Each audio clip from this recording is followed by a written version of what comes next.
Sahabat entrepreneur, salam hebat luar biasa.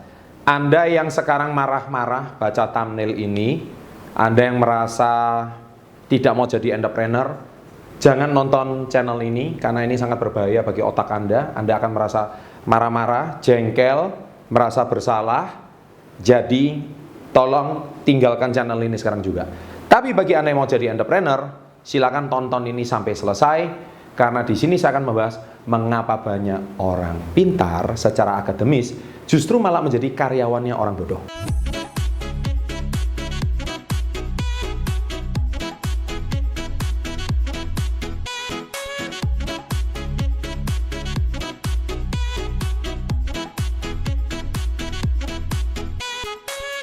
Jadi gini ya, sahabat entrepreneur, yang saya maksud bodoh itu adalah mereka sekolahnya nggak pandai, sekolah tidak tinggi, bahkan pernah tidak naik kelas, atau bahkan kalau dulu kuliah sering titip absen, atau bahkan juga mungkin dulu waktu di sekolah juga tidak berprestasi amat di akademis, tapi justru mengapa malah mereka sekarang jadi banyak pengusaha sukses dan mempekerjakan orang-orang yang hari ini secara akademis, ya, secara akademis jauh lebih pintar, jauh lebih pandai, dan akhirnya itu mengapa? Nah, saya hari ini akan bongkar beberapa sebuah mindset atau cara berpikir kenapa fakta ini terjadi. Sebetulnya kata-kata ini saya sadur dari Robert Kiyosaki. Robert Kiyosaki itu seorang guru yang sangat luar biasa. Dia juga banyak membahas tentang sisi-sisi kontroversial dari dilema orang kebanyakan orang di dunia, dan dia bahas yang tidak dibahas di sekolah. Nah, jadi saya kali ini juga membahas kenapa ini terjadi. Ya, jadi gini, sebelumnya kaca kuncinya itu cuma satu, yaitu mindset. Ya, saya ulangi, masalah mindset. Kalau memang kata kuncinya di masalah mindset, otomatis ada sedikit perbedaan antara cara berpikir karyawan dengan cara berpikir entrepreneur. Kalau cara berpikir karyawan, jelas yang dipikirkan adalah sekolah yang tinggi, dapat nilai yang bagus, kalau perlu dapat beasiswa, setelah tamat nanti mudah cari kerja. Ya, itu yang selalu dipikirkan oleh mindset karyawan, ya. Tapi kalau mindset entrepreneur, karena mereka itu tidak punya nilai yang bagus, sekolah juga tidak ada yang mau nerima karena nilainya jelek terus. Yang ketiga, problem utamanya adalah karena nilainya tidak tinggi sehingga IP-nya pas-pasan. Ketika dia tamat, ijazahnya juga nggak terlalu laku. Akhirnya tidak ada perusahaan mau nerima dia. Akhirnya otaknya berpikir, otaknya kreatif, cari cara gimana. Akhirnya dia terpaksa buka usaha. Nah, karena dia buka usaha nggak ngerti komputer, nggak ngerti IT, dia pekerjakan orang IT yang mana nilainya tinggi. Dia nggak ngerti YouTube, ya kan, dia pekerjakan orang yang ngerti YouTube. Dia nggak ngerti website, dia kerjakan orang yang ngerti website. Dia nggak ngerti manajemen, dia kerjakan orang yang mengerti manajemen. Nah, soal pendanaan modal dia cari cara. Nah, dari sini aja Anda sudah tahu kan, sangat berbeda cara berpikir daripada seseorang yang ekspertis di satu bidang, tetapi dia akhirnya menjadi problem di dunia usaha.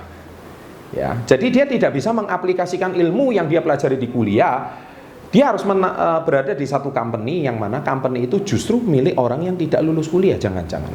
Dan itu banyak sekali di Indonesia dan banyak sekali di dunia, dan ini memang sebuah fakta.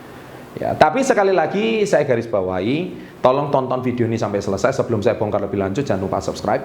Ya, jangan lupa subscribe sekarang juga, dan jangan lupa loncengnya diaktifkan. Saya tunggu 3, 2, 1. Terima kasih. Nah, kalau orang ditanya, terus Pak Chandra sendiri bagaimana?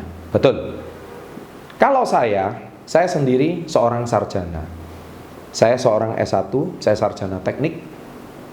Saya selalu bilang sekolah itu penting, tapi tidak cukup. Tolong ulangi sekarang juga. Ditulis di menit keberapa, tulis di kolom komen nama Anda dan tulis quote saya, sekolah itu penting tapi tidak cukup. Nah, yang tidak cukupnya ini yang saya bongkar sekarang juga. Sekolah penting, kalau sekolah nggak penting, saya juga tamat sarjana, anak saya juga sekolah. Saya beritahu ya, anak saya juga sekolah. Tetapi tujuan dari sekolah ini yang berbeda. Saya tidak pernah mendidik anak saya bahwa, nak, kamu sekolah yang tinggi supaya dapat beasiswa dan nanti kamu bisa begini-begini, enggak. Ya, karena apa? Nah, ini ada hubungannya. Kalau ayah Anda mungkin seorang arsitektur, Anda kecenderungannya ayah Anda akan mendorong anaknya menjadi seperti dia, karena anaknya dari kecil dia melihat kegiatan bapaknya. Kalau bapaknya ini seorang dokter, maka dari kecil dia cenderung akan melihat karya bapaknya, dia akan melihat apa yang dilakukan orang tuanya. Kalau ayahnya ini adalah seorang PNS atau ASN sekarang istilah barunya, aparatur sipil negara, dia cenderungnya anak ini akan mengikuti jejak orang tuanya, karena buah jatuh tak jauh dari pohonnya. Begitu juga kalau ayahnya pengusaha, maka dia akan berpikir melihat nggak jauh beda sama ayahnya, karena dia dibesarkan dari kecil sampai besar dia melihat aktivitas ayahnya, aktivitas ibunya. Nah, kalau dari kecil ayahnya suka memberikan waktu, tidak banyak waktu terlibat di perusahaan, dan banyak waktu kecil, waktu masa kecilnya banyak bermain bersama anaknya, otomatis Anda itu mendapatkan yang namanya kedekatan modal.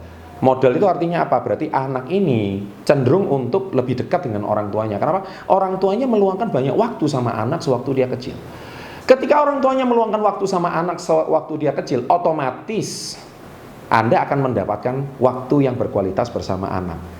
Dan itu tidak bisa dibayar kalau Anda masa kecilnya sibuk dengan kuliah, sibuk dengan kerja, sibuk dengan usaha, yang mana anak Anda dibesarkan oleh orang lain dalam arti di sini itu seperti asisten rumah tangga, pembantu rumah tangga lah, suster lah, dan sebagainya. Jangan salah kalau anak Anda lebih dekat sama asisten rumah tangga Anda.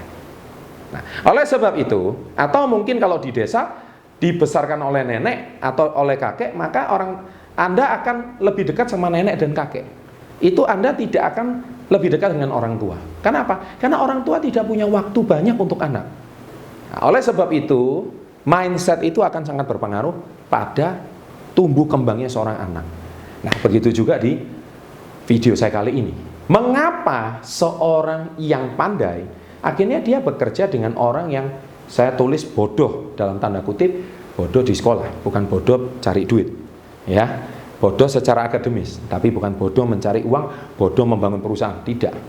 Justru karena dia tidak punya tempat usaha, dia mempekerjakan orang-orang yang top, orang-orang yang terbaik bekerja dengan dia, dan dia cari cara bagaimana usahanya bisa berjalan. Inilah faktanya. Ya, jadi oleh sebab itu di channel video saya kali ini saya akan bongkar sebuah fakta ini. Oleh sebab itu saya secara pribadi ingin memotivasi generasi milenial. Jadi jangan menghina teman-teman Anda di kelas yang mana nilainya bodoh, bisa jadi suatu hari dia akan jadi bos kamu. Tulis ini di menit keberapa. Ya, jadi jangan suka membuli teman kamu yang tidak naik kelas, jangan suka membuli teman-teman kamu yang hari ini nilainya bagus, nilainya jelek, nggak tinggal kelas dan sebagainya. Hati-hati, karena bisa jadi suatu hari dia jadi atasan kamu, atau jadi supervisor kamu, jadi manajer kamu nanti suatu hari. Ya, jadi sekali lagi tidak ada hubungan. Ya, sekolah, karena sekolah itu penting tapi tidak cukup, tapi hubungannya adalah mindset. Jadi kalau mindsetnya itu memang luar biasa, karena mindset entrepreneur dan mindset seorang karyawan itu sangat berbeda, disinilah yang saya bisa bagikan. Demikian video saya kali ini yang saya buat. Kalau Anda tersinggung silakan unsubscribe sekarang juga, dan terima kasih karena sudah unsubscribe, karena channel ini akan terus melaju ada atau tanpa kalian semua. Terima kasih and salam hebat luar biasa.